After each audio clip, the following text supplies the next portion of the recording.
guess that's it. Okay, here we go. 3, 2, 1. In the boardroom, beyond the scoreboard, keeping score, whatever you want to call it, we interview the brightest business lights in all of sport. And now that we've covered most of, let's call them the stick and ball sports, we're gearing up for Daytona and Talladega, and more important to this guy, the 2 Phoenix races and all the other big races on the calendar.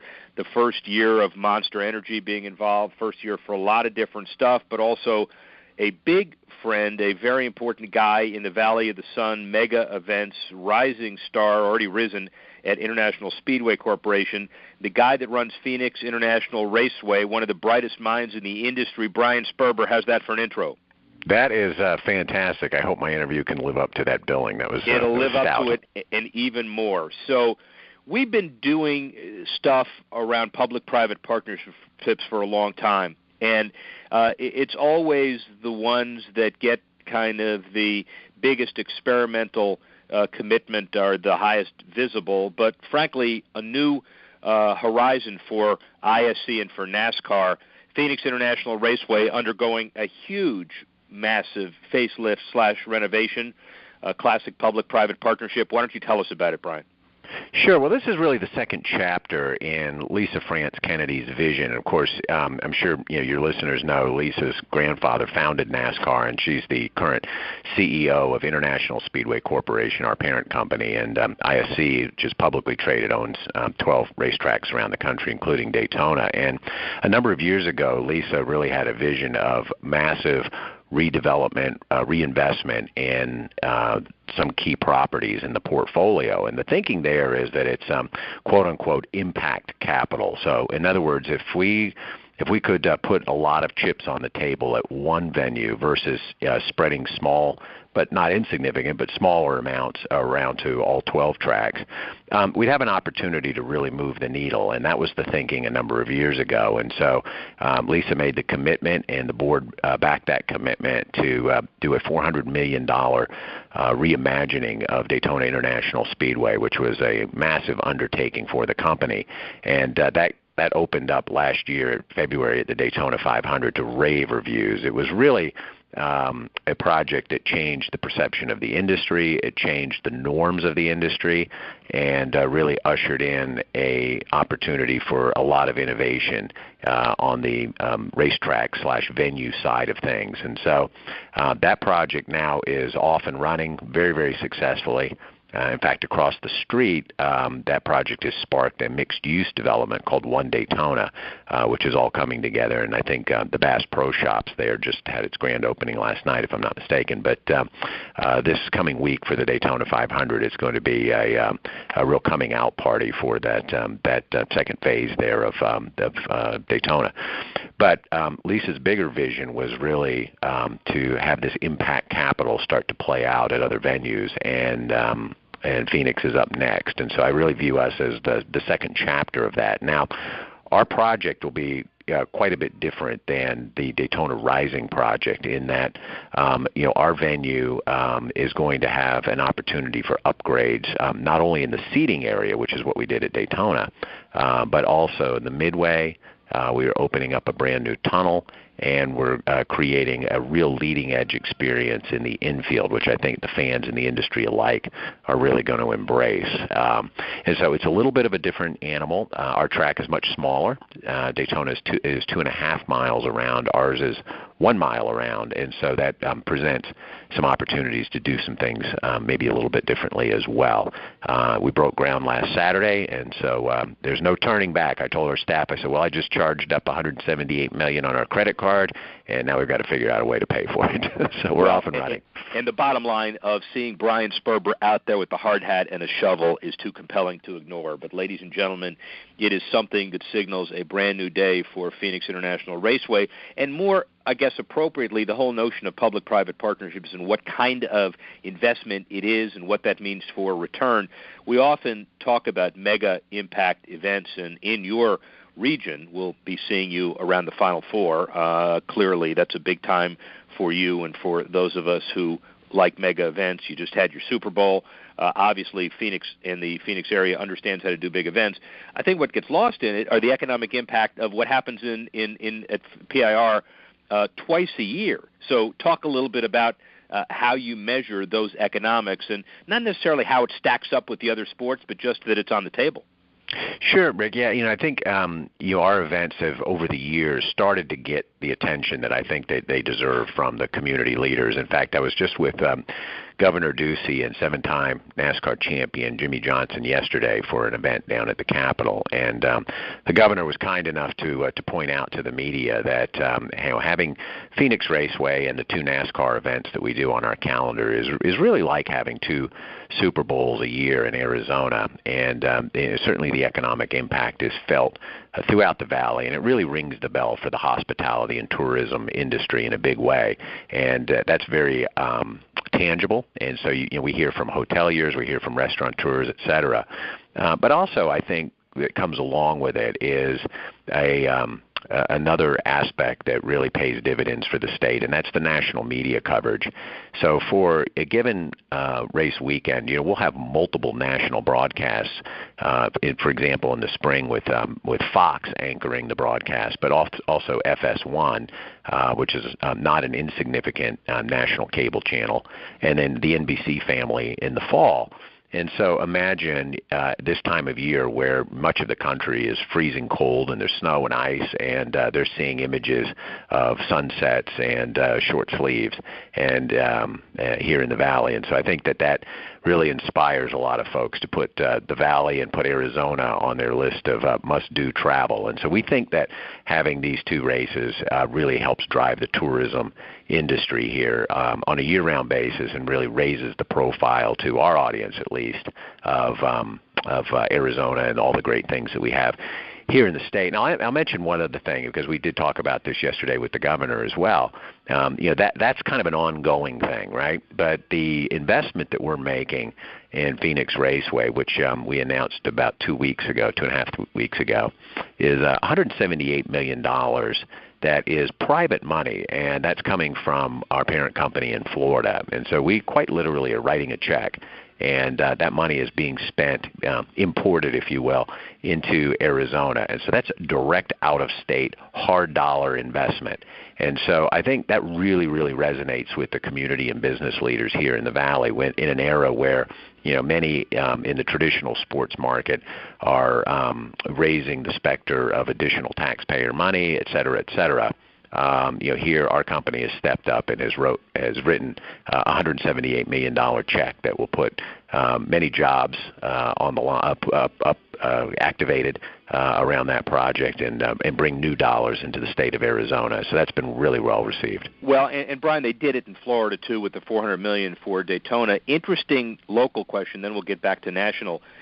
Always controversy whenever you do facilities broadly defined, but I guess Arizona particularly kind of in the crosshairs now. You've got the Diamondbacks in an issue relative to the stadium that's not that old. You got the Coyotes moving daily.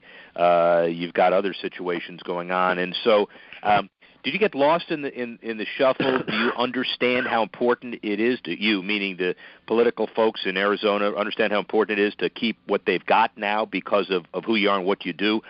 How did the PIR $178 million fit in the evolving matrix of sports facility drama in Arizona? Well, I think it's been really well received, and Phoenix Raceway, I think, has carved out a position here in Arizona as really being sort of the NASCAR, the hometown franchise for NASCAR, if you will. And so we've really seen over the number of years how the community has really embraced our sport, and really feels like Phoenix Raceway is part and parcel of what life here in the Valley is all about in terms of sports. It wasn't always like that, and there was a day several decades ago where I don't think the locals really understood what the heck was going on at the racetrack. These race cars and all these folks from out of town coming in, but today we really are embraced, and it is part of the fabric of the community. And so I think when we announced any kind of a renovation here, I knew that it was going to be well received, and it certainly was. But you raise a great point that this is all coming at a time when other sports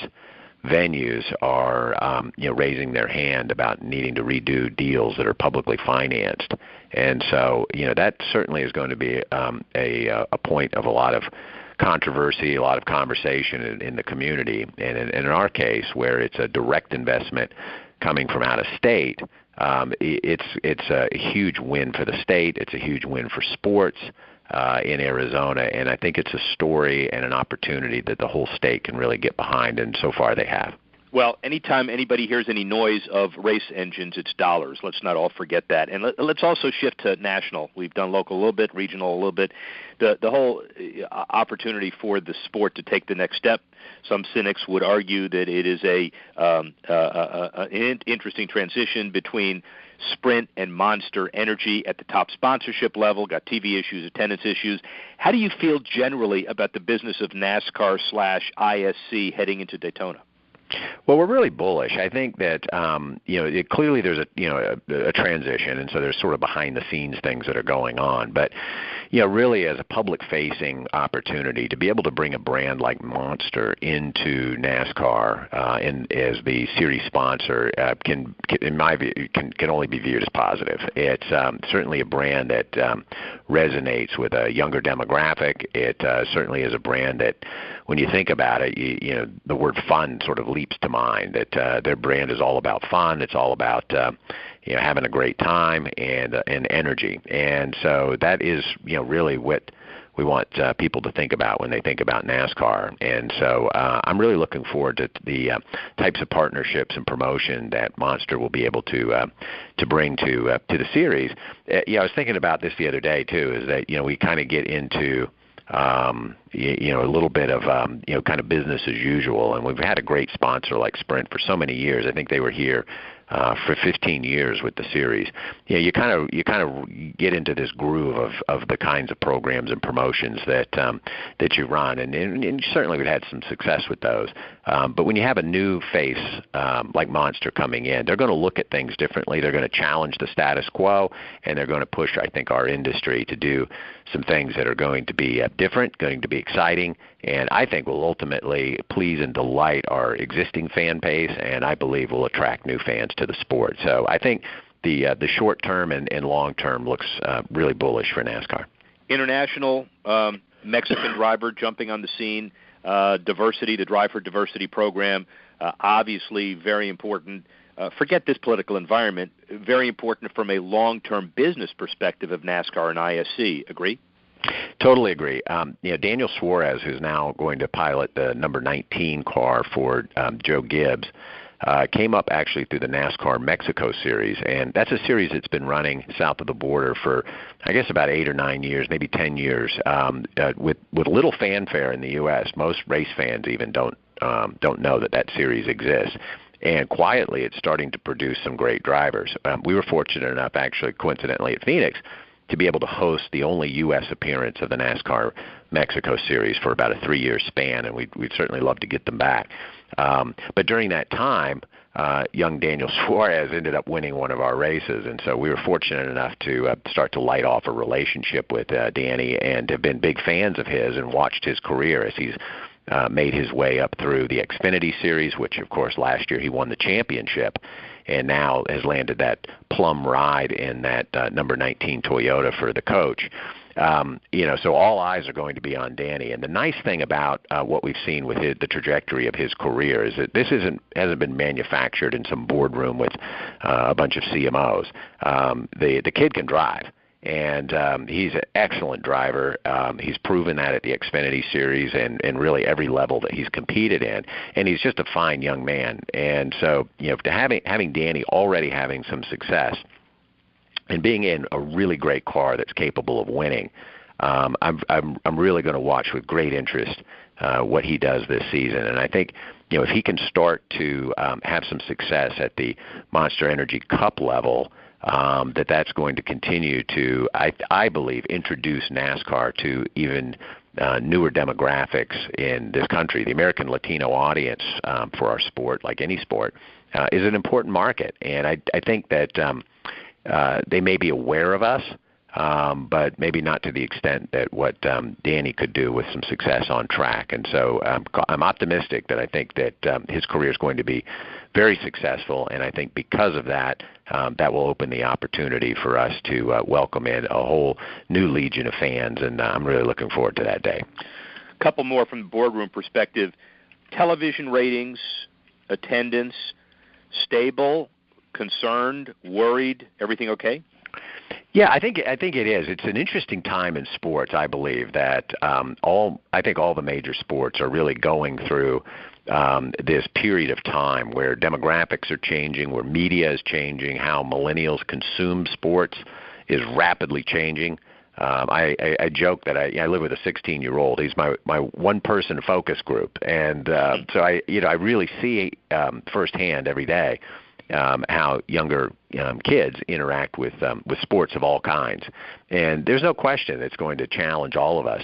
I was with an executive for one of the Major League Baseball teams just this morning for breakfast, and we were both talking about how Major League Baseball and NASCAR and NFL and really all the majors are now going to be faced with an opportunity to sort of redefine ourselves and what we bring to the table and how we cater to new and younger audiences, and I think we'll do that. It's definitely will be a period of adjustment and transition, but I really love our part of the board, so to speak, and that race cars are they're fast, they're exciting.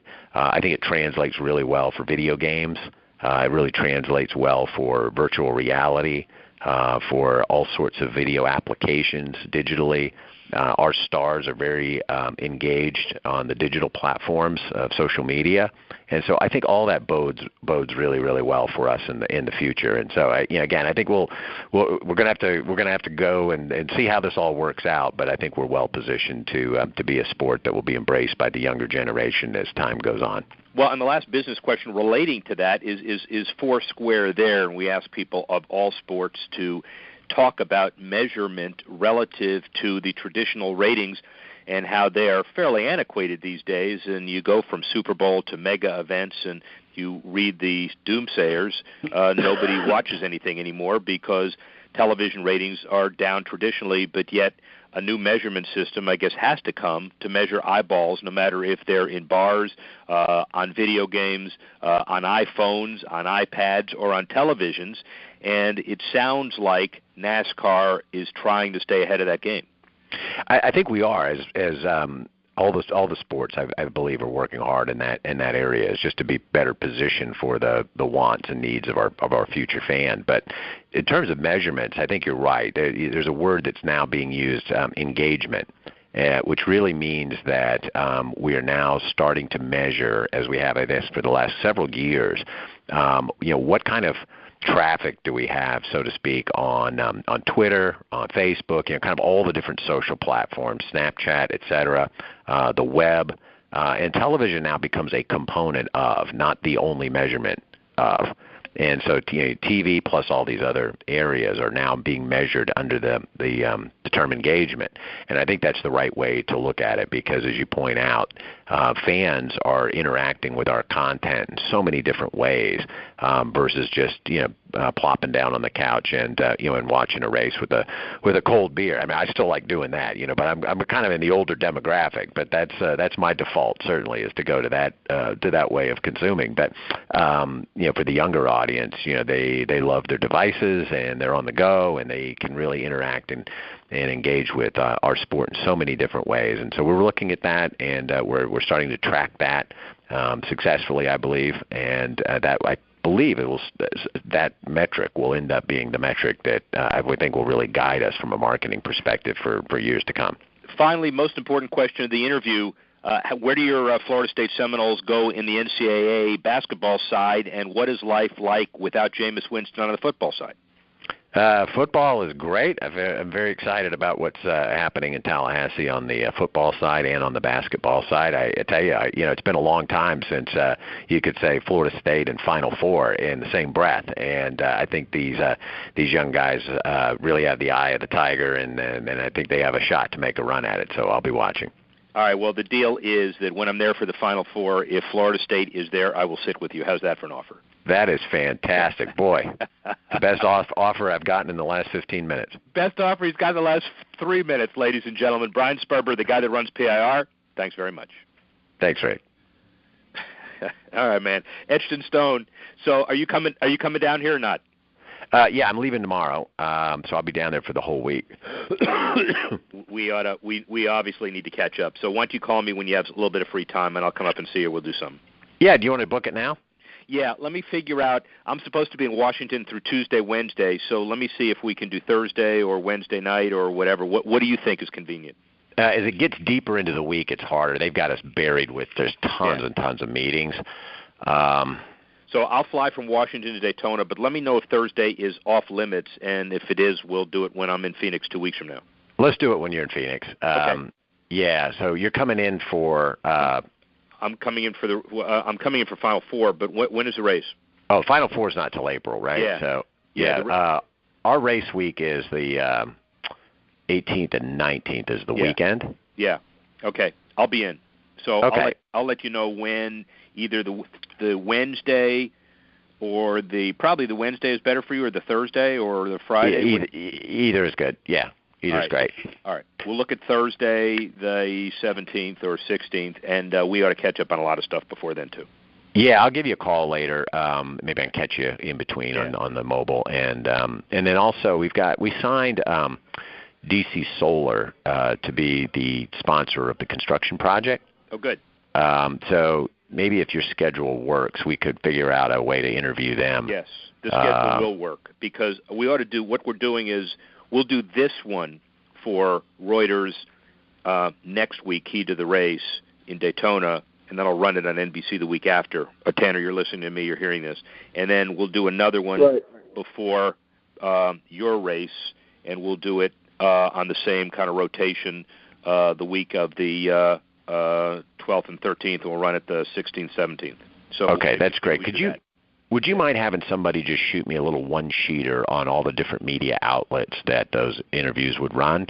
And then I'll work on setting it up with the CEO of DC Solar. It's a cool story because renewable energy and all of that good stuff. Yeah, I will send you that, and what I'll also do is Tanner will send you the link next week when we put it all together in a bigger podcast for Reuters of what we just did, and then the NBC one the next week. The other one I might want to figure out if we can work into is it's a company called Funwall that we haven't signed them officially yet. We're working through the LOI. We have an LOI, but we haven't finished the contract. But they are a gaming company, and they're going to do some really cool proprietary interactive games for our fans that are on site. It's no other sports facility has something like this. It's really, really unique and groundbreaking. Yep. And so I'd love to see if we could work them into it as well. Frankly, I'll do both for you, but I would rather do the one you just described first, because that's really more of a big national story and interesting. I mean, energy is energy, and it's conservation, it's greening, and all of that. But this one becomes an international story for me. I'll distribute both of them, but we'll figure out how to maybe do the fun wall one first and then the other one second, if that's okay. Yeah, perfect. I'll do both interviews, and then we may stagger them a little bit as far as. Okay, that's perfect. All right, good. All right, cool. We'll talk later. I'll block the 16th, 17th for seeing you in Phoenix, but we'll talk before. That sounds like a plan. All right, man. Talk to you later. All right. Thanks. Thanks, Rick. Appreciate it, buddy. Thanks. Bye-bye. Hey, Tanner? I'm here. Are you still there? Okay, so we'll do this one for Reuters next week and NBC the following, which will be good. And then what do you want me to do have you thought about Sports Byline yet for tomorrow? Yeah, I was thinking there's still some Super Bowl stuff that I didn't use. For example, the Facebook Live, I didn't use that. I used O'Reilly and some other vignettes for last week. So I could do the Facebook Live, just run that straight through for this week. All right, why don't I do a? Or I can send you a script. Yeah, you tell me. No, I'll do this. Why don't I do right now a kind of open to talk about mega events, and we'll talk about cleanup after Super Bowl and the two guys that basically ran it, giving us their perceptions, and then I'll do and you can tailor it around that opening, and then I'll do a bust, boom, and hope at the end. That would really help if you have the time. And then just I'll do it right now. I'll spice it together. Do you want a script or you got it? No, I'm fine. I'm good. All right. Good. Okay. All right. I'll talk to you later. Thanks. All right, thanks. Bye. Bye.